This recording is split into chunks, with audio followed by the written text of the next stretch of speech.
بسم اللہ الرحمن الرحیم۔ آج میں ایک ایسا عمل لے کر آپ کی خدمت میں حاضر ہوا ہوں جس عمل کی وجہ سے جادو کس ذریعے سے کہاں دفن ہے، کہاں رکھا ہوا ہے، کہاں لٹکایا ہوا ہے، کہاں تعویذ کر کے ان کو چھپایا گیا ہے، اس عمل کی برکت سے وہ آپ کو پتہ چل جائے گا انشاءاللہ۔ اگر تعویذات درخت کے ساتھ لٹکائے ہیں تب بھی اس عمل کی برکت سے پتہ چل جائے گا۔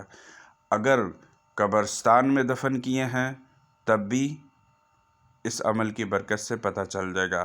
اگر نہر کے کنارے میں یا پھر پتلوں کے ذریعے پتلے قبرستان میں یا نہر میں یا ویرانے میں یا گھر کے اندر کسی مقام پہ بھی دفن کیے ہوئے ہیں تو انشاءاللہ اس عمل کی برکت سے آپ کو معلوم ہو جائیں گے انشاءاللہ۔ کرنا یہ ہے کہ آپ نے 505 مرتبہ اس عمل کو آپ نے جو آپ کو سکرین پر نظر آ رہا ہے اس کو 505 مرتبہ اول آخر 11 مرتبہ درود شریف 11 دن تک آپ نے اس عمل کو جاری رکھنا ہے۔ آخری دن انشاءاللہ خواب کے ذریعے آپ کو معلوم ہو جائے گا کس مقام پر آپ کے تعویذ دفن ہیں، کس مقام پر آپ کا پتلے دفن ہیں۔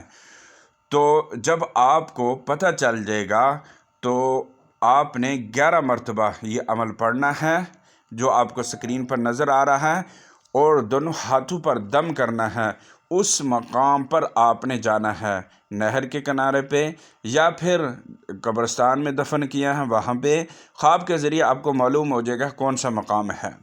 وہاں پر جا کر دونوں ہاتھوں پر دم کرنا ہے 11 دفعہ پڑھ کر، پھر اس جگہ کو کھودنا ہے تو انشاءاللہ وہ تعویذ نکل آئیں گے، اور ان تعویذوں کو آپ نے چلتے پانی میں بہا دینا ہے تو انشاءاللہ تمام کا جادو کا اثر جو بھی ہوگا انشاءاللہ ختم ہو جائے گا۔ ہمیں اپنی دعاؤں میں یاد رکھنا۔ اللہ حافظ۔